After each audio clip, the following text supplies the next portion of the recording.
ബിപിക്ക് continuous ആയിട്ട് മരുന്ന് കഴിക്കുന്നുണ്ട്. പക്ഷേ ബിപി കൺട്രോൾ ആവുന്നില്ല. അതുപോലെ കാൽപാദത്ത്, അതുപോലെ മുഖത്തൊക്കെ നീരൊക്കെ ആയിട്ട്. ഇതൊക്കെ ഒരു പരിധിവരെ വൃക്കകൾക്കുള്ള രോഗങ്ങൾക്കുണ്ടാവാം. ഇന്ന് നമുക്ക് എന്തൊക്കെ ലക്ഷണങ്ങളാണ് ശരീരം കാണിക്കുന്നത് വൃക്കരോഗങ്ങൾ ഉണ്ടെങ്കിൽ എന്ന വിഷയത്തെക്കുറിച്ച് സംസാരിക്കാം. അപ്പം എന്തൊക്കെ ലൈഫ് സ്റ്റൈൽ ചേഞ്ചസ് ആണ് വരുത്തേണ്ടതെന്ന് നോക്കാം. ഇതിൽ ഒന്നാമതാണ് ധാരാളം വെള്ളം കുടിക്കുക. ഒരു ഹെൽത്തി ആയിട്ടുള്ള ഒരാളാണെങ്കിൽ ദിവസം ഒരു 3 ലിറ്റർ വെള്ളം കുടിക്കുക. അതായത് ഒരു 15 ഗ്ലാസ് വെള്ളമെങ്കിലും കുടിക്കണം. ഇപ്പോൾ ഡയാലിസിസ് മെഷീൻസും ഒക്കെ ഉണ്ടെങ്കിലും അതും ഒരു കിഡ്നി ഫംഗ്ഷൻ ചെയ്യുന്ന പോലെ നമുക്ക് ഫംഗ്ഷൻ ചെയ്യാൻ പറ്റത്തില്ല. അപ്പോൾ മുകളിൽ പറഞ്ഞ പോലെ കൃത്യമായിട്ട് ഡയറ്റും അല്ലെങ്കിൽ കൃത്യമായിട്ട് തന്നെ നമ്മുടെ ജീവിതശൈലികളിലൊക്കെ മാറ്റം വരുത്തിയാലും അല്ലെങ്കിൽ കൃത്യമായി വ്യായാമം ചെയ്യുന്നത് വഴി ഒരു പരിധി വരെയൊക്കെ നമുക്ക് കിഡ്നി ഡിസീസസ് കൺട്രോൾ ചെയ്യാൻ പറ്റും. ഹായ്, ഞാൻ ഡോക്ടർ പ്രിയ, Q1 ഹെൽത്ത് കെയറിലെ ഹോമിയോപ്പതിക് ഫിസിഷ്യനാണ്. നമ്മുടെ ക്ലിനിക്കിലൊക്കെ ചില പേഷ്യൻസ് വരാറുണ്ട്. ബിപിക്ക് കണ്ടിന്യൂസ് ആയിട്ട് മരുന്ന് കഴിക്കുന്നുണ്ട്. പക്ഷേ ബിപി കൺട്രോൾ ആവുന്നില്ല. അതുപോലെ കാൽപാദത്ത്, അതുപോലെ മുഖത്തൊക്കെ നീരൊക്കെ ആയിട്ട്. ഇതൊക്കെ ഒരു പരിധിവരെ വൃക്കകൾക്കുള്ള രോഗങ്ങൾക്കുണ്ടാവാം. ഇന്ന് നമുക്ക് എന്തൊക്കെ ലക്ഷണങ്ങളാണ് ശരീരം കാണിക്കുന്നത് വൃക്കരോഗങ്ങൾ ഉണ്ടെങ്കിൽ എന്ന വിഷയത്തെക്കുറിച്ച് സംസാരിക്കാം. നമ്മുടെ ശരീരത്തിൽ ഒരു ജോഡി വൃക്കകളാണുള്ളത്. നമ്മുടെ നട്ടലിനെ 2 വശത്തായിട്ട് സ്ഥിതി ചെയ്യുന്നു. 150 ഗ്രാം ഭാരമാണ് ഇതിനുള്ളത്. നമ്മുടെ ശരീരത്തിലെ മാലിന്യങ്ങളെയൊക്കെ മൂത്രത്തിലൂടെ പുറന്തള്ളലാണ് പ്രധാന ഫംഗ്ഷൻ. ഇതിനായിട്ട് 1 മിനിറ്റിൽ ഏകദേശം 1.25 ലിറ്റർ രക്തം ശുദ്ധീകരിക്കപ്പെടുന്നു. അതായത് ഏകദേശം ഒരു 4 മിനിറ്റ് കൊണ്ട് നമ്മുടെ ശരീരത്തിലെ മൊത്തം രക്തത്തെ ഒരു തവണ ശുദ്ധീകരിക്കാനുള്ള കഴിവ് നമ്മുടെ വൃക്കകൾക്കുണ്ട്. ഈ മാലിന്യങ്ങളെ പുറന്തള്ളുന്നതിന് പുറമെ നമ്മുടെ ശരീരത്തിലെ ലവണങ്ങളെയും അല്ലെങ്കിൽ മറ്റ് ധാതുക്കളുടെ ലെവലൊക്കെ മെയിൻറ്റെയിൻ ചെയ്യാനും അതുപോലെ നമ്മുടെ വൈറ്റമിൻ ഡി, നമ്മുടെ എല്ലുകൾക്കും പല്ലുകൾക്കൊക്കെ ബലം നൽകുന്ന വൈറ്റമിൻ ഡിയുടെ ആക്റ്റീവ് ഫോമിൽ എത്തിക്കാനും അതുപോലെ തന്നെ നമ്മുടെ ചുവന്ന രക്താണുക്കളെ ഉൽപ്പാദിപ്പിക്കാൻ വേണ്ടിയിട്ടുള്ള എറിത്രോപോയിറ്റിൻ എന്ന് പറയുന്ന ഹോർമോൺ ഉൽപ്പാദിപ്പിക്കാനും ഒക്കെ നമുക്ക് വൃക്കകളുടെ സഹായം ആവശ്യമാണ്. ഇതോടൊപ്പം തന്നെ നമ്മുടെ ബിപി കൺട്രോൾ ചെയ്യുന്ന ഫംഗ്ഷനും വൃക്കകൾ ചെയ്യുന്നുണ്ട്. ഈ വൃക്കകളുടെ പൂർണ്ണമായ സ്തംഭനം നമ്മൾ പ്രധാനമായിട്ടും 2ആയിട്ട് തരംതിരിച്ചിട്ടുണ്ട്. അതിൽ ഫസ്റ്റ് വണ്ണാണ് അക്യൂട്ട് അല്ലെങ്കിൽ താൽക്കാലികമായിട്ടുള്ള സ്തംഭനം. ഇത് എന്തുകൊണ്ടൊക്കെ ഉണ്ടാവുമെന്ന് നോക്കാം. പ്രധാനമായും എന്തെങ്കിലും അണുബാധകളൊക്കെ ഉണ്ടാകുമ്പോഴാണ് അക്യൂട്ടായിട്ട് കിഡ്നി ഫെയിലിയർ വരിക. മെയിൻലി മലേറിയ അല്ലെങ്കിൽ എലിപ്പനി, ഡെങ്കിപ്പനി തുടങ്ങിയ അസുഖങ്ങൾക്ക് ശേഷം നമുക്ക് കിഡ്നി ഫെയിലിയറുകൾ വരാം. അത് ഒരു താൽക്കാലികമാണ്, പെട്ടെന്നുണ്ടാകുന്ന കുറച്ച് ദിവസങ്ങൾ കൊണ്ടുണ്ടാകുന്ന ഒരു കണ്ടീഷനാണ് അക്യൂട്ട് റീനൽ ഫെയിലിയർ. ഇത് നമുക്ക് പെട്ടെന്നുണ്ടാകുന്ന ചികിത്സകളിലൂടെയൊക്കെ നമുക്ക് കിഡ്നിയെ പഴയ ഫംഗ്ഷനിലോട്ട് തിരിച്ചെത്തിക്കാൻ പറ്റും. ഇനി നമുക്ക് രണ്ടാമതായി കാണുന്നതാണ് ക്രോണിക് റീനൽ ഫെയിലിയർ അല്ലെങ്കിൽ സ്ഥിരമായിട്ടുള്ള കിഡ്നി ഫെയിലിയറുകൾ. അതെന്തുകൊണ്ടൊക്കെ ഉണ്ടാകുന്നത് നോക്കാം. അണുബാധകൾ കൊണ്ടുവരാം, അല്ലെങ്കിൽ ജനിതകമായ മറ്റ് രോഗങ്ങൾ കൊണ്ടുവരാം, അല്ലെങ്കിൽ കണ്ടിന്യൂസ് ആയിട്ടുള്ള സ്റ്റോൺ കിഡ്നിയിൽ ഉണ്ടാകുന്നതുകൊണ്ട്, അതുപോലെ തന്നെ ബിപി, ഷുഗർ തുടങ്ങിയ രോഗങ്ങളുള്ളവർക്കും ക്രോണിക്കായിട്ട് നിന്ന് അത് കിഡ്നി ഫെയിലിയറിലോട്ട് പോകാം. ഇത് നമ്മൾ തുടക്കത്തിലൊക്കെ അറിയുകയാണെങ്കിൽ നമുക്ക് ചികിത്സിച്ചാൽ ഒരു പരിധി വരെ കൺട്രോൾ ചെയ്യാം. അല്ലെങ്കിൽ കുറച്ചുകൂടെ ഡെവലപ്ഡ് ആയി പോവുകയാണെങ്കിൽ നമുക്ക് ഡയാലിസിസിലോടൊക്കെ പോവേണ്ടി വരുന്നുണ്ട്. ഇനി കിഡ്നിയുടെ രോഗങ്ങളൊക്കെ നമുക്ക് എങ്ങനെ തിരിച്ചറിയാമെന്ന് നോക്കാം. അതിന് പ്രധാനമായും നമ്മൾ ചെയ്യുന്നത് ഒന്നെങ്കിൽ ബ്ലഡ് ടെസ്റ്റ് അല്ലെങ്കിൽ യൂറിൻ ടെസ്റ്റാണ്. ബ്ലഡ് ടെസ്റ്റ് ചെയ്യുമ്പോൾ ആദ്യം തന്നെ നമ്മൾ ഹീമോഗ്ലോബിൻ ലെവൽ നോക്കുമ്പോൾ കിഡ്നി കംപ്ലയിൻ്റ് ഉള്ളവർക്ക് ഹീമോഗ്ലോബിൻ്റെ അളവ് കുറഞ്ഞിരിക്കുന്നത് കാണാം. രണ്ടാമതായിട്ട് നമ്മൾ കിഡ്നി ഫംഗ്ഷൻ ടെസ്റ്റ് ചെയ്യും. അതിൽ യൂറിയയും ക്രിയാറ്റിനുമാണ് നമുക്ക് കൂടുതൽ ഇമ്പോർട്ടൻസ് നൽകുന്നത്. യൂറിയയുടെ നോർമൽ ലെവൽ എന്ന് പറയുന്നത് 5 to 20 ആണ്. അത് കിഡ്നി പേഷ്യൻസിൽ കൂടുതലായിട്ട് നിൽക്കുന്നത് കാണാം. ക്രിയാറ്റിൻ്റെ ലെവൽ 0.6 to 1.2 ആണ്. ഒരു 1.5 മുകളിലെത്തുമ്പോൾ തൊട്ടേ നമ്മൾ കുറച്ചുകൂടി ശ്രദ്ധിക്കേണ്ടിയിരിക്കുന്നു. 2 മുകളിൽ പോവുകയാണെങ്കിൽ, 2ന് മുകളിൽ പോവുകയാണെങ്കിൽ സ്ഥിതി കുറച്ച് ഗുരുതരമാണ്. അപ്പോൾ കിഡ്നിക്ക് എന്തോ കംപ്ലയിൻസ് ഉണ്ട്, സീരിയസ് ആയിട്ടുള്ള പ്രശ്നമുണ്ട്. അതുകൊണ്ട് നമുക്ക് വേഗം ഒരു ട്രീറ്റ്മെൻറ്റിലോട്ട് പോകേണ്ട ആവശ്യമുണ്ട്. കിഡ്നി ഫെയിലിയറിന് പ്രധാനമായും 3 കാരണങ്ങളാണ് പറയപ്പെടുന്നത്. ഒന്നാമത്തേത് ബിപി കൺട്രോൾ ചെയ്യാൻ പറ്റാതെ പോകുന്നത്. രണ്ടാമത്തേത് ഡയബറ്റിസ് കൺട്രോൾ ചെയ്യാൻ പറ്റാതെ പോകുന്നത്. മൂന്നാമത്തേത് പാരമ്പര്യമായിട്ട് എന്തെങ്കിലും കിഡ്നി രോഗങ്ങളുള്ള കുടുംബങ്ങളിലുള്ളവർക്കും ഇത് കാണുന്നുണ്ട്. ഇനി നമ്മുടെ കിഡ്നിക്ക് എന്തെങ്കിലും രോഗങ്ങളൊക്കെ ബാധിച്ചിട്ടുണ്ടെങ്കിൽ അല്ലെങ്കിൽ ക്രോണിക് കിഡ്നി ഫെയിലിയറിലോട്ടൊക്കെ പോകുമ്പോഴേക്കും നമ്മുടെ ശരീരം പല ലക്ഷണങ്ങൾ കാണിക്കും. ഇതെന്തൊക്കെയാണ് ഈ അടയാളങ്ങളെന്ന് നമുക്ക് നോക്കാം. ഇതിൽ ഒന്നാമത്തേതാണ് അമിതമായ ക്ഷീണം. അമിതമായ ക്ഷീണം എന്ന് പറയുമ്പോൾ തന്നെ തളർച്ച, അമിതമായ കിതപ്പ്, അതുപോലെ തന്നെ തലവേദന, തലകറക്കം, അതുപോലെ ഒന്നിലും കോൺസെൻട്രേറ്റ് ചെയ്യാൻ പറ്റാതെ വരുന്നൊരു കണ്ടീഷൻ. ഇതിന് പ്രധാന കാരണം നമ്മുടെ ശരീരത്തിൽ യൂറിയയുടെ അളവ് കൂടുതലായി നിൽക്കുന്നത് കൊണ്ടാണ്. ഇതോടൊപ്പം തന്നെ നമ്മുടെ രക്തത്തിൽ HBയുടെ അളവ് കുറയുന്നത് കൊണ്ട് നമുക്ക് വിളർച്ച ഉണ്ടാകുന്നതായും കാണാം. ഇനി രണ്ടാമത്തെ ലക്ഷണമാണ് ഉറക്കക്കുറവ്. നമുക്ക് നല്ല ക്ഷീണം ഉണ്ടെങ്കിലും നമുക്ക് ഒരു ഡീപ്പ് സ്ലീപ്പ് കിട്ടത്തില്ല, ഒരു മയക്കം മാത്രമേ ഉണ്ടാവുള്ളൂ. ഇപ്പോൾ ഉറങ്ങുകയാണെങ്കിൽ തന്നെ കൂർക്കം വലി ഉണ്ടാവുന്നതായി കാണാം. അതുപോലെ തന്നെ നമ്മുടെ അടുത്ത് കിടക്കുന്ന ആൾക്ക് നമ്മുടെ മൂക്കിൽ നിന്ന് വരുന്ന ശ്വാസത്തിന് ഒരു മൂത്രത്തിൻ്റെ ഗന്ധം അനുഭവപ്പെടുന്നതായി കാണാം. ഇതിന് കാരണവും നമ്മുടെ രക്തത്തിൽ യൂറിയയുടെ അളവ് കൂടുതലായി നിൽക്കുന്നത് കൊണ്ടാണ്. മൂന്നാമത് നമ്മുടെ ശരീരം കാണിക്കുന്ന ഒരു ലക്ഷണമാണ് സ്കിന്നിനുണ്ടാവുന്ന ചേഞ്ചസ്. സ്കിന്നിന് പ്രത്യേകിച്ച് ഒരു കോസ് ഒന്നും ഇല്ലാതെ സ്കിന്നിന് ഭയങ്കരമായിട്ട് ചൊറിച്ചിൽ വരാം. പ്രധാനമായും നമ്മുടെ കാൽമുട്ടിന് താഴെയുള്ള ഭാഗത്താണ് ചൊറിച്ചിൽ കാണാറ്. ഇപ്പോൾ ഡയബറ്റീസും കൂടെ ഉള്ള കിഡ്നി പേഷ്യൻസിനാണെങ്കിൽ ഇതിൽ കാലിൻ്റെ ആ ഭാഗത്ത് കറുത്ത നിറം കൂടി കാണാം. ഇതിന് കാരണം മൂത്രത്തിലൂടെ നമ്മുടെ പോയിസണസ് ആയിട്ടുള്ള സബ്സ്റ്റൻസ് ഒന്നും പുറന്തള്ളാതെ അത് നമ്മുടെ രക്തത്തിലായി തന്നെ നിൽക്കുന്നത് കൊണ്ടാണ് ഇങ്ങനെ ചൊറിച്ചിലും അതുപോലെ ഈ കറുത്ത നിറമൊക്കെ കാണുന്നത്. നാലാമതായി ശരീരം കാണിക്കുന്ന ഒരു ലക്ഷണമാണ് ഇടയ്ക്കിടയ്ക്ക് മൂത്രം ഒഴിക്കാനുള്ള ഒരു ടെൻഡൻസി. പക്ഷേ നമുക്ക് മൂത്രം ഒഴിക്കാനൊക്കെ പോയി ഇരുന്നാലും മൂത്രം പോകത്തില്ല. ആ ഒരു ടെൻഡൻസി മാത്രമേ കാണിക്കുള്ളൂ. ഇത് കൂടുതലായും കാണുന്നത് രാത്രി സമയത്താണ്. അഞ്ചാമതായി കാണുന്ന ഒരു ഫീച്ചറാണ് മൂത്രത്തിൽ കലക്കലായിട്ട് കാണുന്നത്. അതായത് നമ്മുടെ മൂത്രത്തിൽ ബ്ലഡ് കൂടി മിക്സ് ചെയ്തിട്ട് പോകും. ചിലപ്പോൾ മൂത്രം ഒഴിക്കുന്നതിന് തുടക്കത്തിൽ കുറച്ച് ബ്ലഡ് പോകും, അത് കഴിഞ്ഞിട്ടായിരിക്കും മൂത്രം പോകുന്നത്. അല്ലെങ്കിൽ ഒരു കലങ്ങിയ സ്റ്റേറ്റിലായിരിക്കും കാണുക. നമ്മൾ ചെളി വെള്ളത്തിൽ കുഴച്ച പോലെ ഒരു കലങ്ങിയ അവസ്ഥയിൽ ആണ് യൂറിൻ പോവാറ്. നമ്മൾ എത്ര വെള്ളം കുടിച്ചാലും ഇതൊരു കലക്കലായി തന്നെ തുടരുന്നെങ്കിൽ അതെന്തെങ്കിലും ഒരു കിഡ്നി ഡിസീസ് ഉള്ളവരിലാണ് കൂടുതലായും കാണുന്നത്. ആറാമതായി കാണുന്ന ഒരു ഫീച്ചറാണ് മൂത്രത്തിൽ പതയായിട്ട് കാണുന്നത്. അത് നമ്മുടെ മുട്ടയുടെ വെള്ളയൊക്കെ എടുത്ത് അടിച്ച് പതപ്പിച്ച് കഴിഞ്ഞാൽ നമ്മുടെ പാത്രത്തിൻ്റെ സൈഡിൽ ഇങ്ങനെ കുമിള പോലെ പറ്റി പിടിച്ചിരിക്കുന്നില്ലേ, ആ ഒരു സ്റ്റേറ്റിൽ നമ്മുടെ മൂത്രം പോകുമ്പോൾ കാണാൻ പറ്റും.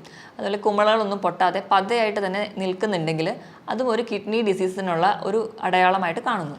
ഇനി ഏഴാമതായി ശരീരം കാണിക്കുന്ന ഒരു ലക്ഷണമാണ് കണ്ണിന് ചുറ്റുമുള്ള തടിപ്പ്, അല്ലെങ്കിൽ നമ്മൾ അതിനെ പഫിനെസ് എന്ന് പറയും. ഇതിൻ്റെ പ്രധാന കാരണം എന്ന് വെച്ച് കഴിഞ്ഞാൽ നമ്മുടെ ശരീരത്തിന് ആവശ്യമായിട്ടുള്ള പ്രോട്ടീനുകൾ കിഡ്നി വഴി പുറന്തള്ളുകയും അതിന് പകരം പോയിസണസ് ആയിട്ടുള്ള സബ്സ്റ്റൻസ് രക്തത്തിൽ അടിയുന്നതും കൊണ്ടാണ്.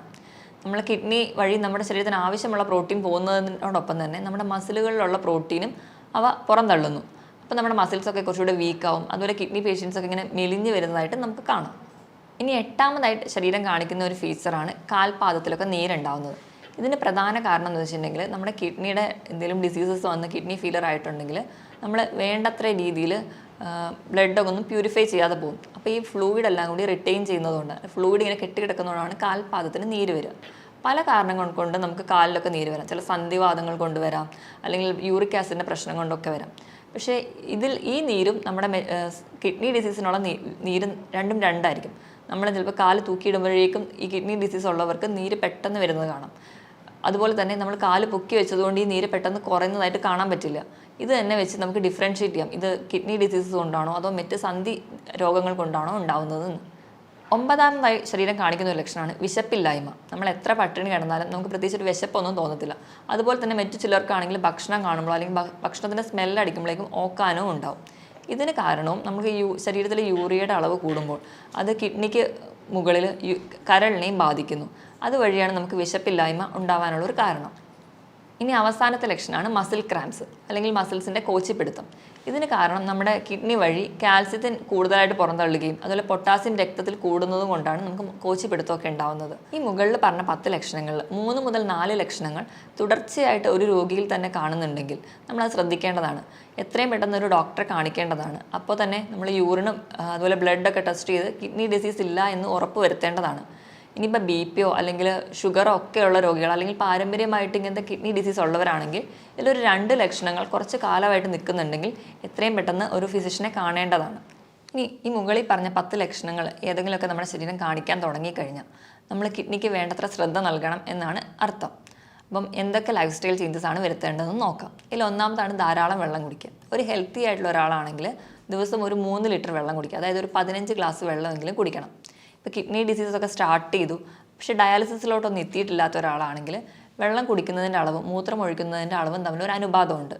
അവരൊഴിക്കുന്ന മൂത്രത്തിൽ നിന്നിൻ്റെ കൂടെ ഒരു 600 മില്ലി കൂടി കൂട്ടിയിട്ട് വേണം അവർ വെള്ളം കുടിക്കാൻ. ഇപ്പം 2 ലിറ്ററാണ് ഒരാൾ ഒഴിക്കുന്ന മൂത്രമെങ്കിൽ അവർ കുടിക്കേണ്ട വെള്ളത്തിൻ്റെ അളവ് 2600 മില്ലി ലിറ്ററാണ്. രണ്ടാമതായിട്ട് പുകവലി പൂർണ്ണമായി നിർത്തുക. അതിന് ഒന്നാമത്തെ പറയുന്ന കാരണം എന്ന് വെച്ചിട്ടുണ്ടെങ്കിൽ നമ്മൾ പുകവലി ഉള്ളവരിൽ ഓക്സിജൻ ക്യാരിയിങ് കപ്പാസിറ്റി, ഓക്സിജൻ്റെ അളവ് കുറയുന്നതായിട്ട് കാണാം.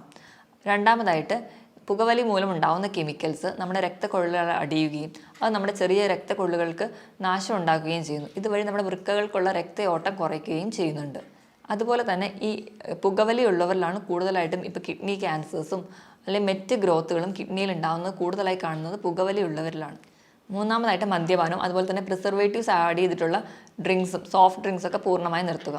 ഈ മദ്യപാനം ഒക്കെ ഉള്ളവരിൽ ഇലക്ട്രോലൈറ്റ് ബാലൻസ്, അതായത് നമ്മുടെ ധാതുക്കളുടെയും ലവണങ്ങളുടെയൊക്കെ ബാലൻസ് പ്രോപ്പറായിട്ട് കാണില്ല. അതുപോലെ തന്നെ ശരീരത്തിന് വേണ്ട ആവശ്യമായിട്ടുള്ള വെള്ളം ഈ മദ്യപാനികളിൽ കുറവായിട്ട് കാണാം. അവർക്ക് ഡീഹൈഡ്രേഷൻ കൂടുതലായിട്ട് കാണുന്നുണ്ട്. നാലാമതായിട്ട് അമിതവണ്ണം, ഓവർ വെയിറ്റ് ഒക്കെ ഉണ്ടെങ്കിൽ അത് മാക്സിമം കൺട്രോൾ ചെയ്യാൻ ശ്രദ്ധിക്കണം.